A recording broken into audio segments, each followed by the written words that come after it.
at all. But who is excited for Albert on the Fanny, though, as we walk into game one?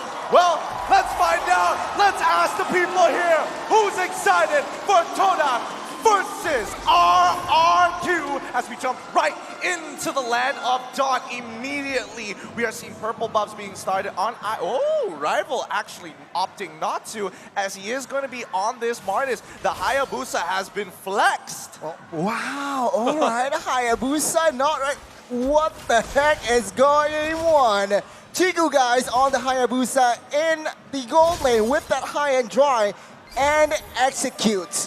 What do you think about this, Ask Dave? Todak always surprises us with their playstyle, with their switches, swaps. You can see Popo going to the gold lane, just bullying the Suzhong right now because of the range with the help of Yumski. And on the other side, Hayabusa was execute. Once you get level 4, if you do one combo, the execute is going to help you secure the kill. Oh, look, a little bit of jungle invade coming out from Win. Yeah, I mean, Vin is going right in deep. He needs to go through, but here comes Albert already with the steel cables looking for that first blood. He's able to flicker out of there as Vin walks out just in time. Clay manages to get just enough life, and Albert succeeds. Oh no, Rival succeeds in getting that Litho Wanderer. First blood rates as shown on screen, 87% and the majority leaning towards Todak. It shows, right, that Rrq, we know Rrq as a very aggressive team, but Todak in M4, it's actually them who has a 87% first blood rate, so that speaks volume while Todak responding, yeah, you want to play early game, let me play early game. Let's see though, Albert here is struggling, almost 2 minutes in, has not reached level 4. What's stressing me out right now is the fact that if we're looking at both sides of the map, for Todak, it is a slight disadvantage because Turtle is going to be spawning on that bottom side and Purple Buff is on the opposite side of the map. Yeah, but at the same time, look at Todak. They're all in position and have more level 4 approaching this first turtle. Look at Rival is already getting on that bottom side, though. Yep, they find the initial catch and immediately Black Dragon secures the kill onto Momo. That's first blood. As Moon now in trouble, flickering out of the way under the turret as Rival finds the King of Shore Sky Guardian. They're going to be locking him down, finding the trade immediately. A quick execute. Clay still holding on. He still has his ultimate. If they walk up too close, it could be danger for Rival. They're sniffing him out as Albert has his purple buff and starting to walk down towards Turtle's side. Bin continues to harass as much as he can, but here we go. Steel cables already out. Real world manipulation comes through. Knocks up through. Already gets it. Here comes Clay. Securing the Turtle and Martis in one fell swoop. Momo is not going to let that slide though as he continues to shoot them down one by one. R7 in the middle of the fight too. Doesn't want to get involved anymore. There's just too many numbers as they back away. Rrq, they lost the neutral objective, but they secured and equalized in total kill points. Todak, yeah, they were forcing the fights, but fortunately the Clay, with the clutch rough waves, they actually managed to find the equalizer. 2 minutes spell check. Item check. Yumski, what a play on a Ruby there. He waited for Albert to come in, and a beautiful execution of skill 2 to stop him mid-flight. When you can see Albert was going for Moon on the Eve there in the back, right? The moment when Eve showed up, you see the Fanny flying in, but not too fast enough. Yumski has stopped the Fanny in the mid-track. Oh no, losing a purple buff as well. Not the end of the world for Martis at the very least, as he's not as dependent on it. The next play could be happening towards the bottom side of the map again. We see Fanny moving over and Yumski getting into the right position here. Well, it seems like Chiku guys also secured his Thunder Strike. What it does, adds movement speed and penetration, so perhaps he might go crazy the next 2 minutes, but take a look at the mid side here. Yeah, they find the initial hit on towards Vin, but he's not the priority target here as the real world manipulation comes on in. Vin jumps in, moves it into the rough waves. Another beautifully laid combo. Moon cannot respond. Now, bottom side even getting threatened. The petrified Momo cannot do anything about it, but the Alpha Wolf keeps him alive long enough, but unfortunately it's just too much damage. Rrq with a very sharp execution, and Todak, they are paying the price. And now we can see the pause commenced.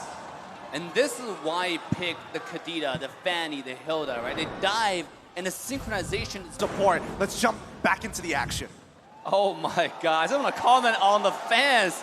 It seems like they're excited. Are you guys excited for Rrq? Oh There my you go. god. Got your answer. You got your answer, but now here comes the turtle. This is going to be a really important objective for both sides. It's going to be a potential for... No, it's not a 4v4, as Fanny is on the top side, already chunking Chiku down, guys, down to half HP. Bin's going to be starting things off immediately on top of Yumski, but for how long? Clay still waiting for an opportunity. He's getting dicey here. R7 himself jumps in to try to save his teammate, but it's too late. One goes down, and now it's a 4v2. It's not looking good as purple buff is being invaded at the same time, but Rrq have the right idea, slowing this turtle as much as they can until reinforcements show up. The turtle is so low. Martis is able to secure it. Here comes Albert for the potential beat-up. Yumski is going to lock him down just enough. The cutthroat is able to find his neck. Now Moon is on the run, but R7 is still chasing down Rival. Real world manipulation coming up a little late just to ensure that they secure the kill on towards R7's side. Mid lane continue getting attacked. The Chiku guys dying over to Clay once more.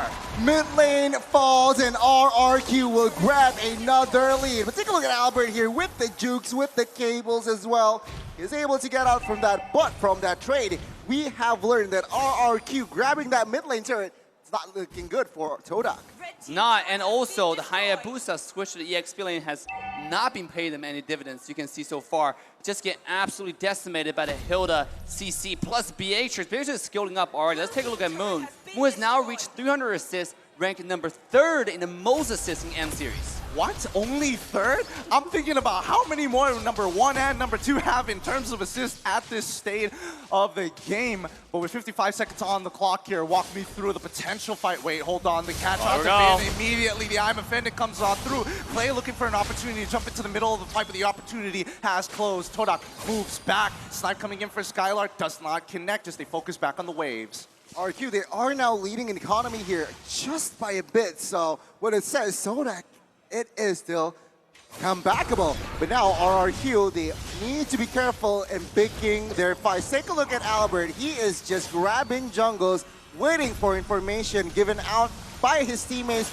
to give the green light. So it's just a very, very sharp and well-coordinated Rrq up until now. You got to pay attention to Rrq's playstyle. This entire game, when the rest of the team is dragging the attention of Todak, you have Albert just farming and slaying on the side. Not only did he steal buff, he's able to find a pick here and there. This guy is absolutely popping off today. Oh, he got Chiku on a really good timing while he's clearing the wave, and he didn't have the Oki shadow kill, so really nicely played coming in for Albert. This is going to relieve a lot of pressure on that back line. Now let's see, Turtle is going to be started up. Bin once again being in that front line, trying to bait out as many abilities as possible, but R7 pushing out that mid lane, forcing Todak to give this objective up. Rival, he's thinking about it. Does he want to jump on in to try for a steal? No, he backs off. There's nothing much that he can do at this point, but the Malefic Roar purchase coming in from Chiku, going back into his lane. They have to calm down. In hindsight, I thought it was really smart for that switch, but now I kind of don't see the point here. You have Hayabusa is so prio, but in the goal lane, but let's see an in-game. Rough waves coming up, Rival's too tanky. He's still holding on. How much more damage can he take? With the Petrify, finds the kill with Albert following up. Albert! Real one manipulation already coming up. Moon is going to get knocked out and instantly taken out by Skylar once again. Bang, bang, bang. 3 bodies in the land of Dawn, and Rrq will expand their lead and space with 70 seconds for that first Lord to be up. Rrq started off slow and steady, and now it's time to use everything they got to put a pedal to the metal.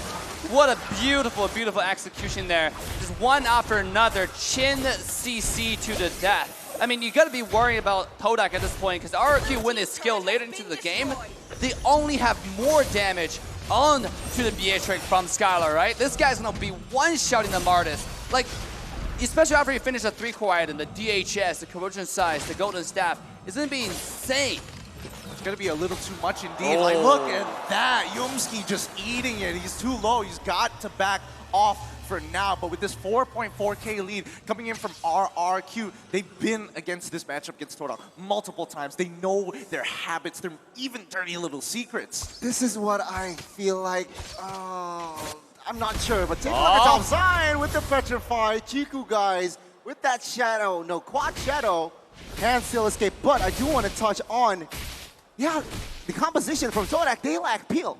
So nobody can really open vision, nobody can really open bushes because RRQ, now they're ahead 5,000 equipments and damage output will be evident. All right, let's see as they start the Lord right now. Chiku guys once Oh! again getting solo killed by Albert in the top side of the map. Spicy stuff, Albert. It may be his birthday, but right now the birthday boy ain't holding back his punches. The Lord being taken with no issues whatsoever, and Todak unable to walk up close.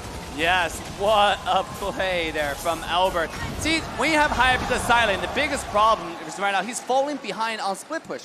Right, the strength of Hayabusa is can go in and out into different lanes, different situations. But in this case, the Hayabusa is kind of stuck in the side lane, so there's no surprises going to the RRQ side. Personally, I want to speak to you, Dave, about this Hayabusa, right? You played a lot of it. You have many games. When should we expect this Hayabusa to really start popping off and actually participating in these fights? I mean, look at the Hayabusa's item. He still has not finished the Blade of Despair. Right now, who can you really kill? Right, Fanny is almost untouchable. Clay is always invisible, right? The moment he shows up is the moment you go to the dark screen, the black and white screen, right? Vin is unkillable as well, so and R7 is only going for a backline. At this point, the Hayabusa's value is only diminishing. And also to add to that, take a look at the items. Fanny built Dreadnought armor for Hayabusa Shadow kills as well. Wind of Nature also secured by that Beatrix. So again, the power from Hayabusa is just very, very negated. Let's see though, the push. Oh, this is going to be really difficult here. Todak right now falling behind at a 7.7k deficit. This Lord is going to be punching on through. Here we go. They find the hook onto Finn. They secure the kill with a chain CC, but here comes Clay. Trying to make the play on towards Momo's side. Unfortunately, does not complete the execution. But the side does onto Yupski. Once again, one-shotting Moon and getting back out perfectly as Nibiru's passion is already unleashed. Here comes Momo jumping into the middle of the fight as R7 opens things up and looking to zone them away. 2 members down, traded for 1, and an inhibitor turret falls into the hands of RRQ, extending the lead, but he's not done with it yet. Winds of Nature already popped immediately, and that doesn't mean anything. Chiku guys, unfortunately the OP Shadow kill does not do much. A good defense, but a better offense here shown by RRQ. They took the baser top side and they grabbed almost a 10,000 gold lead in economy. RRQ, they are disciplined. They see no objectives on the board, so they back off. Yup, Yumski once again trying to open up the map, getting that information his team so desperately needs right now. And immediately you're seeing the snowball effect coming out from RRQ side. Snipe? Nah, doesn't connect just yet. I mean, at this point, RRQ is playing patiently, right? Even if you, oh, the conceal play. Here we go. They find it immediately, going for the full combo play as well. Gets caught out, but 3 go down in return. Immediately, Skylar making the difference and a complete wipeout. RRQ initiate and end the fight. They can end Gideon. They can end Assassin Dave. Take a look at the top side. Minions, they're doing it. They're doing it. It's over already. Nobody's going to be able to get back in time. The wave clear, even Skylar switching over to Bennett. It's done. That's game 1. Going over to RRQ. Luminous Lord already spotted, but who needs it? GG, well played to RRQ Hoshi. Game 1, it's going to fall to the hands of the Kings of Kings. RRQ Hoshi